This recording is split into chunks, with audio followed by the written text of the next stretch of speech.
Failing with fire is just that. It's just a failure unless there's fire behind it. Failures have become catalysts to the most incredible moments in our careers, in our personal lives, and I think it's important to highlight those moments before we highlight the wins. Hey everyone, welcome to another episode of Fail with Fire. I am your podcast host, Phoenix, and this podcast is brought to us by AdBeacon, which is no surprise to anybody. So if you want to learn more about AdBeacon, we could do that another time, but I want to introduce you to our next guest. She has a special place in my heart too. Like all these people that we're bringing on are awesome, but I'm going to do a little intro of her, of how I know her, some really great accolades, and then I'm going to have her introduce herself in a very different way. But before we even get started, welcome Lauren Tickner. Yeah, thanks for having me. I was just reminiscing over when we met in Dubai and how fun that was. All those marketing events, and you were like the only other girl. And I was like, okay, there's one other woman here that seems cool. So like, I need to connect with her right now. Yeah, we latched onto each other pretty quickly. And there's certain people in the space where you meet one time and then you keep connected with for years. I think it's been over a year and a half, which is crazy.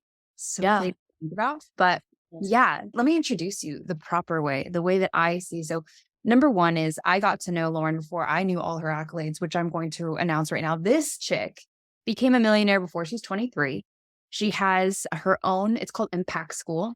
It's incredible. An empire she's built on her own. You actually started too in training, like physical training, which was really interesting too, because I have some relations there we can talk about. But what's crazy about everything that Lauren does, first of all, every piece of content she puts out is absolutely incredible. If you're not already following Lauren, you need to follow Lauren just because it's genuine, it's good content, it's of value. Her standard and her barometer of what needs to be put out there and how honest founders need to be, really high. I really respect that. But on top of that, everything she's fucking done is organic. That's what just blows my mind with you, Lauren, is that it's organic. I'm from the paid media world. So for you to be all organic and be as successful as you are, as beautiful, both inside and out as you are, incredible. But anyway, welcome, Lauren. Yeah, thanks for having me. It's funny that you say that because I remember for so many years, like trying to put so much time and energy and money and team members onto running paid ads. And I don't know why, but I think as the founder, you have to have your heart and soul in it and have to be super passionate about it. And just back then, when I was doing so many different things, wearing so many hats and spinning so many plates myself, it just wasn't a priority for me. And so I just never got ads working. And then one time, I think I must have done something and screwed it all up. And the business manager went down. And I don't know how it is these days and getting it back. But it like banned not only my ad account and the multiple ad accounts that I had, not only my business manager, also my Facebook page, my personal file. So I had to ask my dad, can I log in? Do ads on yours, and it banned his, and now he just bought a pub and he's trying to run ads for the pub and it won't let him because of what I did back then. Whoops. Wow. Yeah, it's still happening. It's actually worse now than it was before. Anyway, it's a crazy ecosystem. To anybody who doesn't respect organic the way it needs to be respected, look at Lauren. Look at what Lauren's doing in the space. I really admire you. Like, we're friends first, right? Before I even knew anything that you did, and we were sitting there having cocktails at Affiliate World Dubai. What a surreal experience. By the way, before we even get into anything, let's talk about the personal stuff. So funny. We're chatting, we're laughing at all the boys because it's always a boys club, right? And Lauren and I are just talking. And we start talking and she's like, I want you to meet my friend Erica. And I'm like, okay, sure. So she pulls Erica over.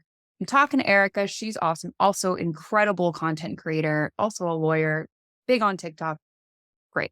And we're sitting there and I'm like, oh yeah, I had a little stint on TikTok too. Like I was making these videos about grapefruits and lemons and housekeepers and it went viral. And she's, wait, what? And I showed her my TikTok and I've seen this before. When I tell you, like, the world closed in on me, Erica is not like she has a TikTok. Like, she has a TikTok.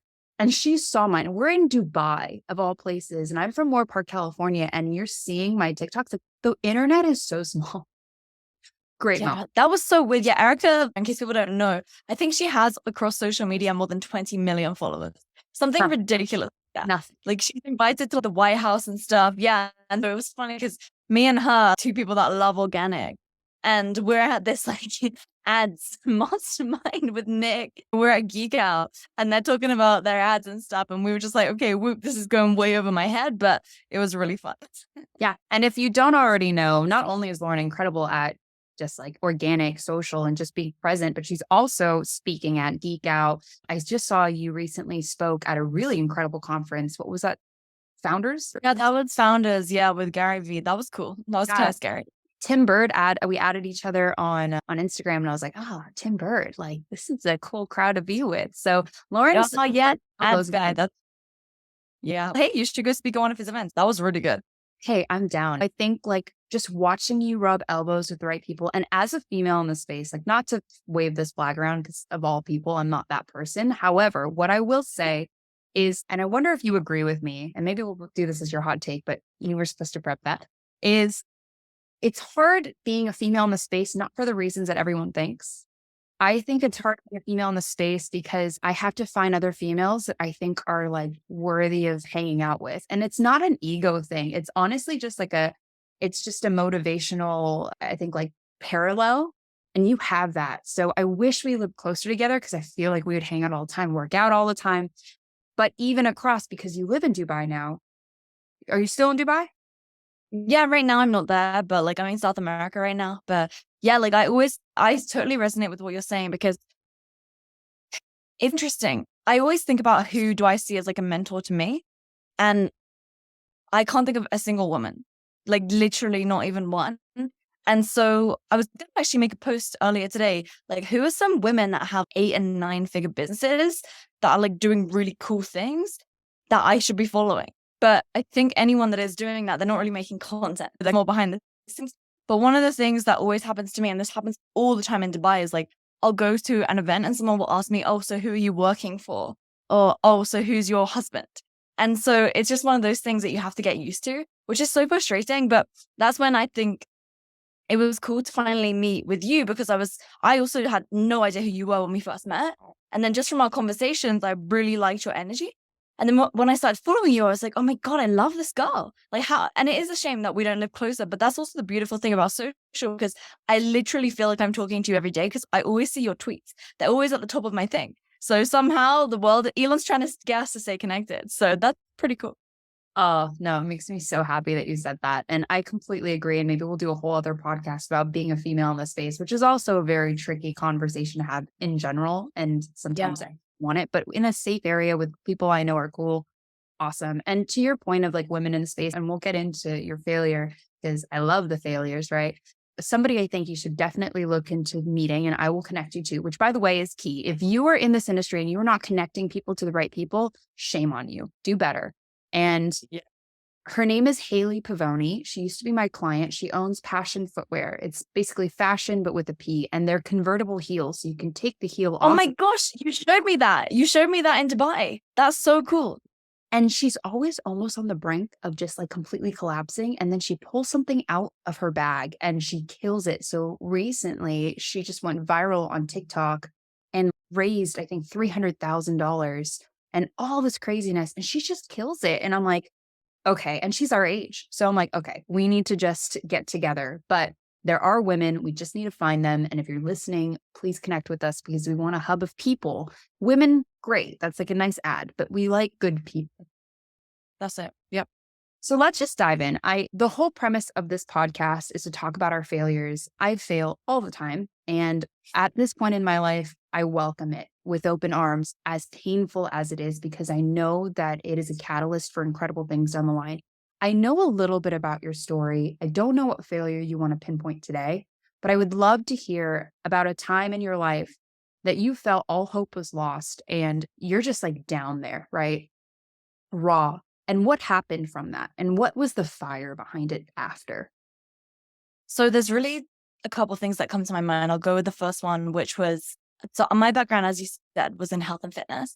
And so I had this community of literally thousands and thousands of women who were buying programs from me and membership and all these different random things. And that's how I became very successful as an affiliate for like various different products. So I had this community and they were all asking me for clothing. And the whole rite of passage of a fitness influencer about 5 or 6, 7 years ago was you would launch your own clothing line. And this is before e-commerce was like a really big thing. I remember on Shopify, the first time I launched anything on Shopify, I was selling ebooks. I quickly went in one of the top sellers, right? And I lasted in there for quite a few months because it just wasn't so big back then. And that was all from organic social media and selling these fitness products. I then had to have all these like Zapiers and send out all the products because it wasn't physical. So I digress. Okay. So my community started asking me, and that was the part I was good at. Okay. My community started asking me for all this clothing. So I thought, you know what? That's such a great idea. And so I'd heard about drop shipping from somebody who said to me, hey, Lauren, we should partner on a drop shipping brand. You should use your audience and then I'll build all the back end and get the suppliers and everything. So I thought, you know what? That's such a great idea because I don't have to do really any of the work. I can just do the marketing, getting the photos, making sure that we're able to write content that's going to actually sell the stuff. So we went into this deal and I can't remember how much money I had to put into it. It wasn't actually that much because I was able to pre-sell it on my social media. So can you imagine, like I'm plastering this all over my social media. My whole personal brand is like backing this thing. Anyway, we sell a ton. Honestly, I can't remember how much. I haven't logged into Shopify for years. I could pull out the number if I needed to. It wasn't like millions, but it was like 6 figures and beyond. So not and beyond. It was like at least 100K and more. That's what I mean. So anyways, we sell tons of these like fitness bands and these fitness accessories. And then what ends up happening is I'm in actually LA. I was in LA and I was doing a photo shoot for the products. Yeah, crazy. Currently, right, by the way. LA always does review. Okay, I can't wait. It's my stomping grounds, just fucked it all up. Continue. Yeah, there we go. So then I'm super excited. Everyone's excited. They know that they need to wait like a month for the products to come because it was drop shipping, of course. And then the guy that I was doing the partnership with told me like, oh, I've just found out that my wife's pregnant. I can't do this anymore. So it's all over to you. And I was like, wait, hang on, what? Because I'd put in the only money. Okay. He hadn't put in any money. He was supposedly dealing with the suppliers and everything. And then I log into the back end and there's literally no products. Nothing. No products at all. So all these products, like this one sample that I had, I don't know where that came from, but the thing that we were actually supposed to be selling, there was no supplier for it. So then bearing in mind right now, my skill set, and I'm like 20 years old at the time, my skill set, and I was literally had thousands of clients who are paying for fitness memberships and programs and stuff. I then had to try and manage this whole entire like e-commerce brand. And what ended up happening was I just had to refund all of them. But that wasn't the problem. Like obviously losing the money, I didn't really lose the money because I put some money in, but I don't know where that went. Maybe I lost like 12K or something. But the problem was the personal brand. Okay, the personal brand was hit. Now, this is not the end of the story. This is nowhere near the end of the story. Shit. So then I was like, you know my personal brand heart is like hurting for you. And you're like, it's not over. There's more. Okay, go. Oh, there's a lot more. So then at that point, somehow my brand wasn't too tarnished. I felt terrible. I had some people posting mean stuff about me on all these gossip threads online, which was a huge thing back then. If you build some like influencer brand, which frankly, that's what I was in fitness, then ultimately people start posting weird stuff. It's not as big of a problem in like the marketing industry. They just write, this person's a scammer, but these are like gossip threads, like what reality TV stars have. So it was okay. I had a few people who were really upset. And then I thought, you know what? I want to do this the right way.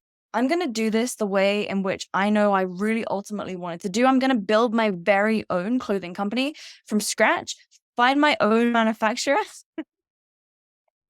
and I'm going to make this perfect. Now, this is back in the heydays of Lululemon. Lululemon is like pretty new. No one's really buying it though, unless you're like a mom who takes your kids to private school, because it was really expensive back then, especially in England. That's where I was at the time. Super high ticket over there. So I used to go to America and buy it when it was in the sale because it was way cheap. Yeah. So I basically take a pair of Lululemon leggings and I send it to this manufacturer in England. And I'm saying, I want to make something like this, but here are the changes that I want to make it better. So he ends up taking my order for £10,000. And it was like the kind of pre-scale, I guess. I don't know what the word is when in manufacturing.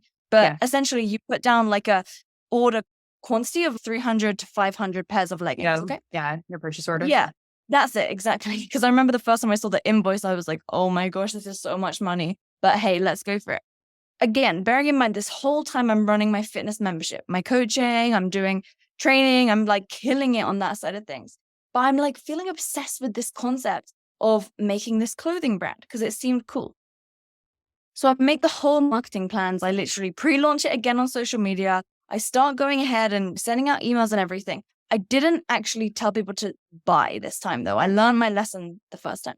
I told them to opt into a wait list, and I had literally hundreds and hundreds of people on this wait list, maybe even thousands. Again, I could pull those numbers if I needed to, but about 4 months later, after I've already been trying to build this all out for 5 or 6 months, I get these crates of leggings delivered to me, okay?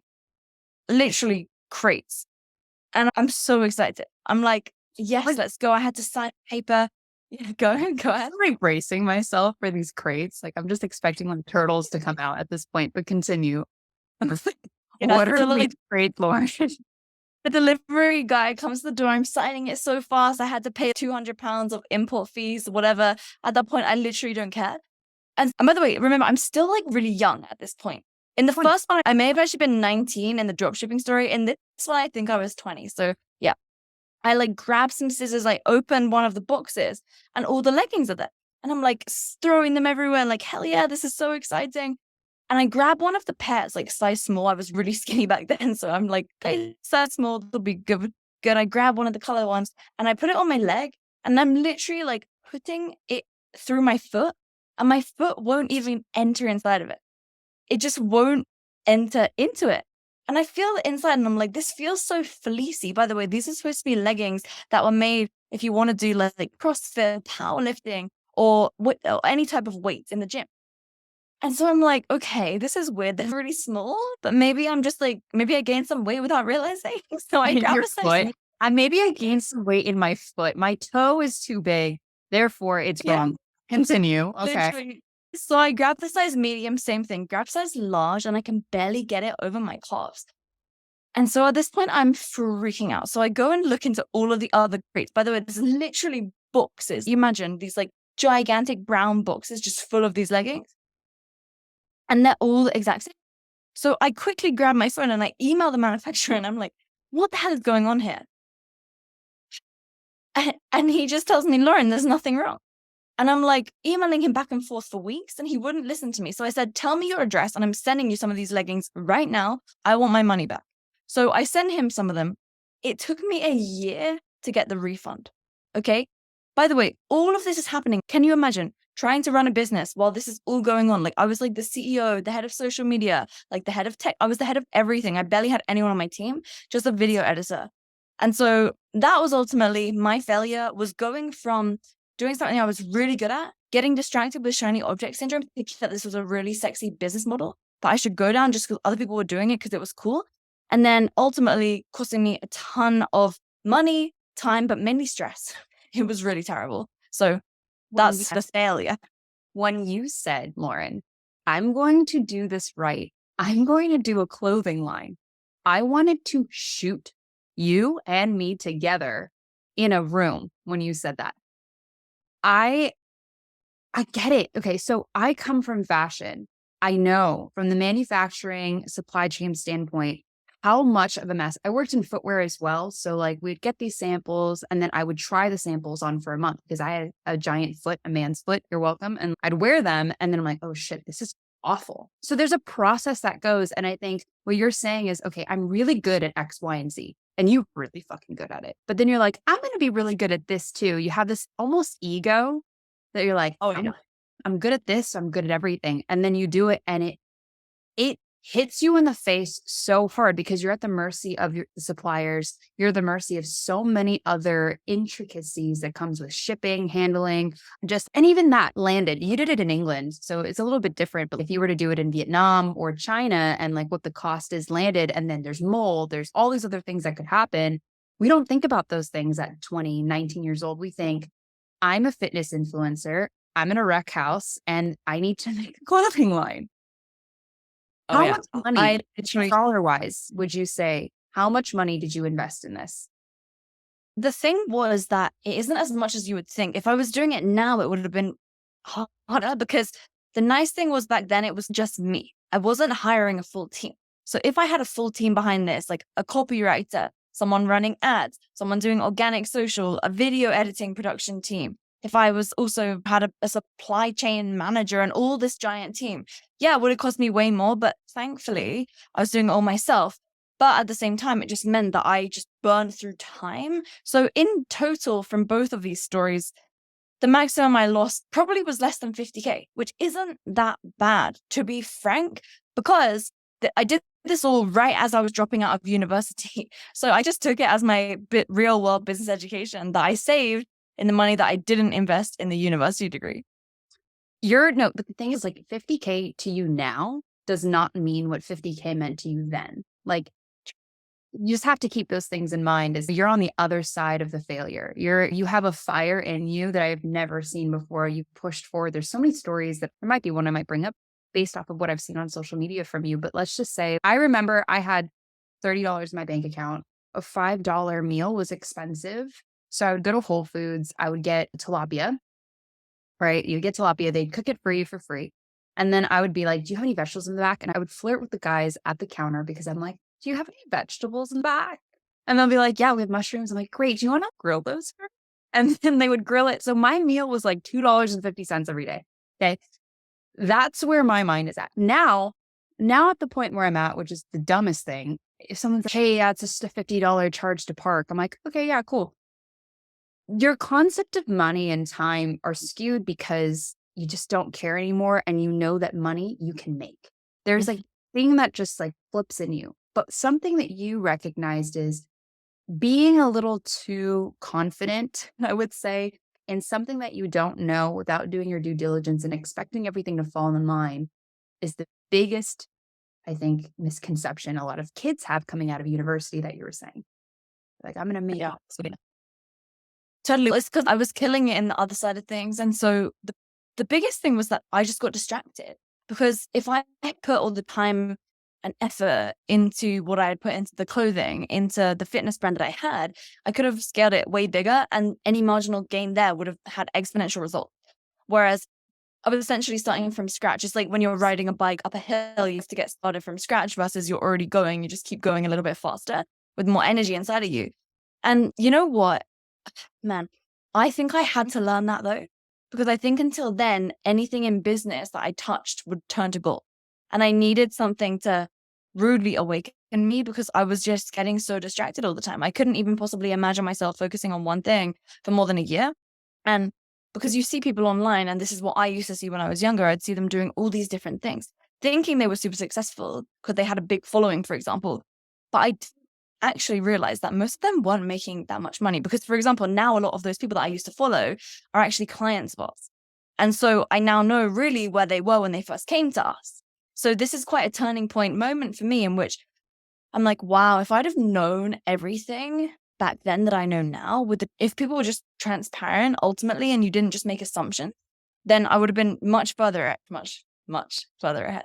We don't live in that world, Lauren. People are not on it. However, I feel like D2C is getting better. I think D2C is like requiring people to be a little bit more transparent, whatever that means. And for example, AdBeacon, we're in a beginning baby phase. Like, I'm not telling you when we're making millions. Like, we're in a fight to break even in a SaaS company, which is exciting, right? Because we've only been in business for, I think, about a year now in August. And we need 60 clients more even at the base level, the lowest tier, in order for us to break even. That I'm honest about that. For people to go, oh my God, we're making millions, we're doing this. I'm like, prove it. And I love that about you, Lauren, is that you go, no, prove it. Like, you're not even able to be in this chat unless you have $1 million, whether it be in assets or in cash. Prove it. And to me, that's refreshing, because you can do it at the age that you're at. Fuck age. Like, ageist, I can't stand. It's just you. Regardless if you were 15 or 53, you're going to kill it, Lauren. And your story reminded me of something. Let's talk about a case study really quick. But do you follow like the makeup world a little bit? No. Okay. I'm like, I don't remember the last time I put makeup on my face. It's totally fine. I dive into these weird worlds because they're like little reality TV shows, like you were saying, like Housewives. But Jaclyn Hill is a very famous makeup artist / makeup artist. Yeah. She's an I influencer of her. of her. Okay.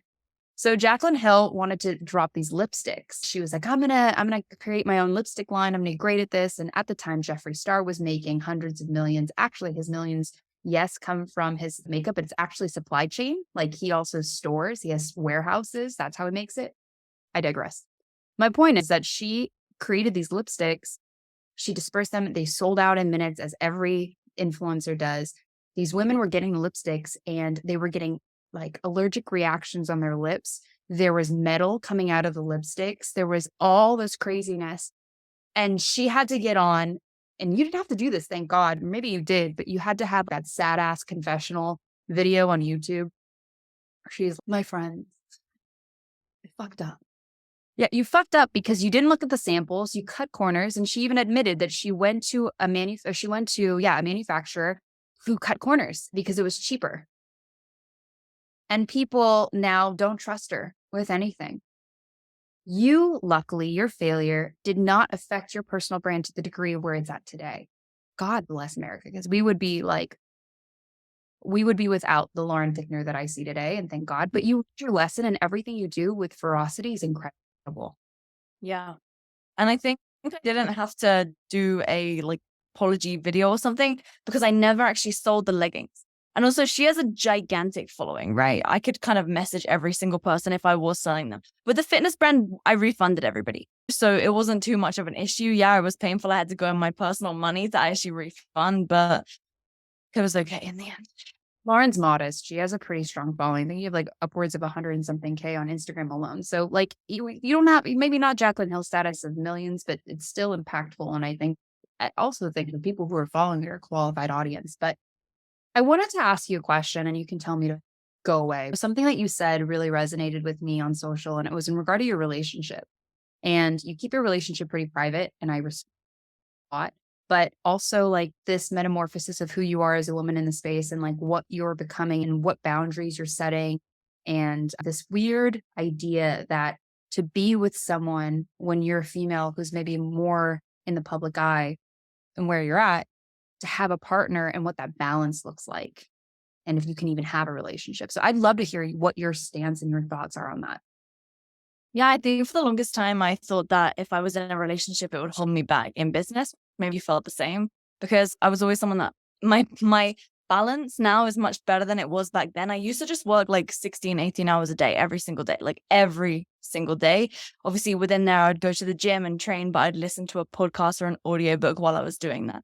So it felt to me like at least I'm still getting some information in. Like I was obsessed with always having so much information. And so I couldn't really imagine how can I possibly even maintain a relationship. But the interesting thing was that actually when I found the right person and he was able to just balance me, like in a way in that he's very calming, right? I'm very go-go. He's extremely calming for me and makes me feel very just relaxed, which I never was able to have before. And I found that when I'm able to be in a more calm state, I'm able to get way better ideas. And I'm also able to just be more present and enjoy my life more and be there for my team as well. One of the biggest things that a lot of people from my team tell me is ever since I've been in the relationship that I'm in now for more than a year and a half at this point, is that I've just been able to show up as a much better leader, which is really interesting because I never really considered that would even be something that would be important. But as you begin to scale and grow and expand your team, how you can be there for them is honestly more important than you being able to do more output, because it's not about the output that you can do. It's about the output that your team can do combined. And as a leader, you have to be able to rally the team and get them to actually work towards that same outcome, which before I was not very good at because I was just too much go. No one could keep up with me. Whereas now I'm more grounded and I'm able to actually empower them to achieve the things that they need to achieve. And I never would have expected that would have been the thing that was necessary for me to get to the next level. Honestly, I love that you said that because you just said grounded you and made you feel calm. Like, I think there's my fiance, Ryan, he has this saying that he goes, I'm always spinning, my head's spinning and going. And he's like, when I met you, it stopped. And that's I felt too. And for you, like we constantly go. And when I was dating, I can give a flying fuck about anybody. Let's be honest. For me, like I love just being me and doing me and whatever. And then you meet somebody who just stops you in your tracks. And success is an interesting conversation because everyone thinks success is a monetary like parallel. And I don't believe that's true. I think that success is knowing that you wake up at the end of the day, looking around and making sure everyone's taken care of. And you can look around and say, I like these people. Like and even if I live in a cardboard box, which could happen to any of us, by the way, I don't care if you're making millions. I don't care if you have $5 in your bank account. We could live in a cardboard box tomorrow and I don't want to give a shit, or I don't care about your crypto wallet. Okay? I don't care. For me, like I sit and I look at Ryan and go, yeah, I'd hang out with you in a cardboard box. And it shifts everything. So when you said what you said about your boyfriend, and for me to watch before you had him, or maybe you just didn't tell me, and until now, I'm like, I see you, Lauren, just beautifully growing, not only as a leader, because you're a little more, like, I won't say about you, but just in general, you become more compassionate. You start to understand all walks of life. Things just change. Totally. Yeah. I think as well, one of the things which so many people struggle with when both people in the relationship are successful is this kind of dynamic of, okay, for example, for women, it's always supposed to be like, if you're a successful woman, then that means that you're like narcissistic or you're a bitch or that you're too demanding, too sassy or whatever. And it's just, you have to remember that people are different in the different environments that they're in. Like, I'm most certainly not like that when I'm with my boyfriend. Okay, maybe sometimes, but let's be real, everyone is. And I really think that is very important. You know that saying, like, how you do one thing is how you do everything. I used to think that was really true, but I just don't think that it's true now. Because the way that you show up in your relationship is not going to be the same way that you show up in your business. And I think that's a very important thing to be able to actually switch on and off. And it can be quite hard when you're both working from home, both have your own businesses, for example, because things are always going on. But at the same time, the type of conversations that you have in business versus the type of conversations that you have in your relationship, it doesn't always need to be the same. And I think that's where I used to personally go wrong. Is like, I was just too intense in any dating scenario that I was in. And that I was always trying to like always talk about business and all this type of stuff, but it's not necessarily like the most attractive thing for a guy just always talk about that with you unless they want to be your like business friend. Yeah, Lauren's just trying to flex on him. She's just sitting there. She goes, did you know that I have more money than you? No, I get it. I totally get it. And I love what you said there. It was like the way you show up in your business is not always going to be the same way you show up in your relationships. And that is true. I personally believe that you should be the same person. And I think you agree. You are the same person throughout. You, who you are to the core, your morals, your foundation, etc. I said this on another podcast too. It's like the persona I have to what is perceived versus who I really am are two very different things. And it's always funny to watch because men love to tell you who you are. And it's not a bad thing. I love men. I just always laugh at it because you just sit there and you watch and they're like, I would never want to be in a fight with you. I'm like, good. I mean, you shouldn't be, but I'm just saying, laughing at it, the things that they would say, I think down to the core is, I know that the person I'm speaking to, Lauren Tickner, at an event, and if I were to just grab a drink with you, it's the same person because you don't feel like you have to be any type of way. And it also comes with the confidence. But I do also agree, like the sternness you need in a boardroom, the sternness you need to make the decisions to discern where you're going is a different persona and is something that you have to put your pants on for. And it's different and that's okay. But that being said, I wanted to go to our next segment, which is called Hot Takes, which I love because I love a little controversy, a little fire. But I want to know, what is your biggest hot take right now in the industry, in the life? What is it right now, Lauren? Okay, I think this is natural based on the conversation from earlier, but I really don't think that you need ads to scale. I think that, don't get me wrong, like, I think that if you have a solid audience and you've spent time building your audience in the past, and the thing that you're selling is actually something that people are buying because they want to buy the thing, not just because they love you, then you have something that can truly scale. Sorry, this friggin' construction sound is really loud. Can't even hear it. Fine. You can't even hear it. Really? It's like he's clapping for me, just like banging so hard next door. Hey, for all the people listening, this can just add some entertainment for you. If you're running on the treadmill, that's your sign to go faster. But yeah, so one of the reasons why I think organic doesn't work for people is because when you're, okay, here's how I see it. I've seen this from mistakes that I've made and also my clients as well. So for example, like community-based businesses, coachings, things where it's a little more intimate, crushes with organic, crushes, agency as well. When it comes down to something like SaaS or memberships or various different products or direct ROI kind of like agency offers or coaching, right? Like courses like that. I think that's honestly where ads is necessary. So I think it depends what you're selling. Because if you're selling something which is based around community, I do not believe that you need ads. If you're selling and you need the ads to convert for you, what I've personally found is that it will not work unless I offer some crazy guarantee. And personally, that's not the type of business I want to build.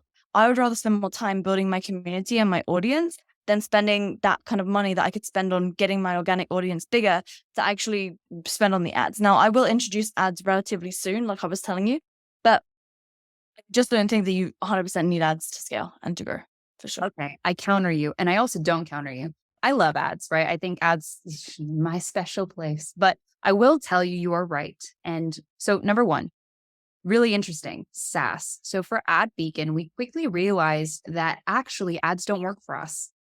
And it is all community oriented. And I think the majority of our leads that come in are for community, exactly what you're speaking to, and building who are we, what are we, and being disruptive in the space that way. And Twitter has been a huge part of that, which is just mind blowing to me because I've always known you have to do it through ads.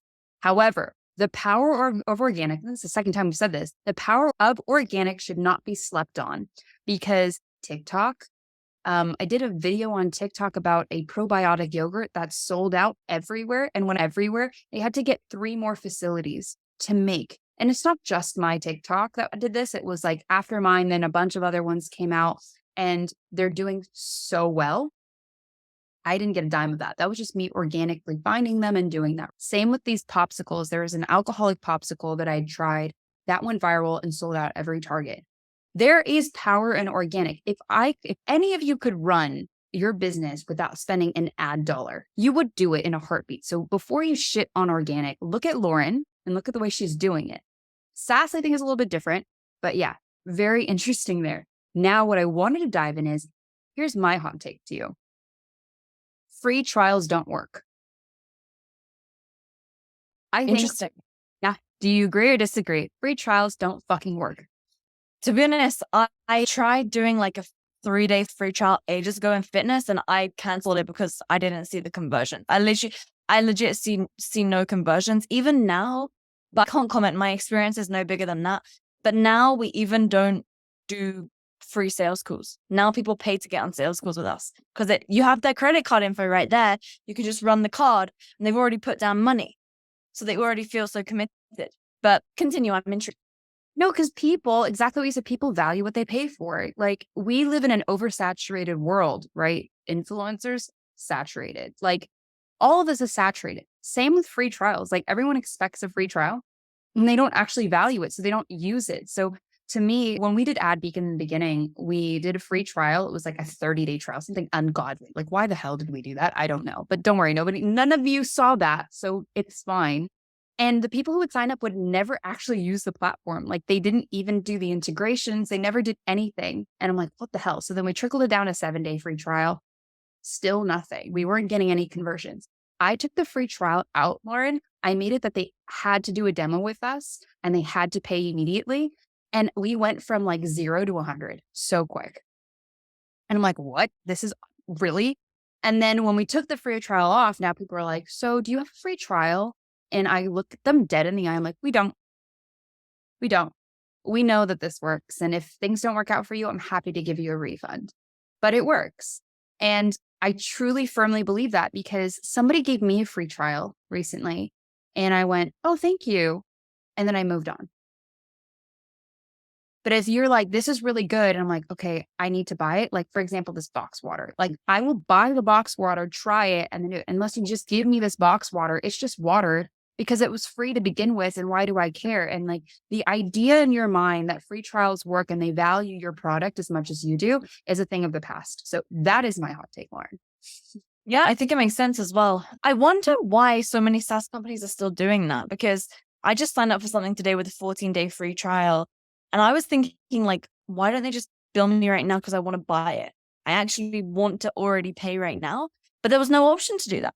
So it also works in the other way as well, because the customers that want to pay for it, potentially questioning, why is this going on? I'd rather, instead of the free trial, they help me and my team on board onto the new tool. That would be better.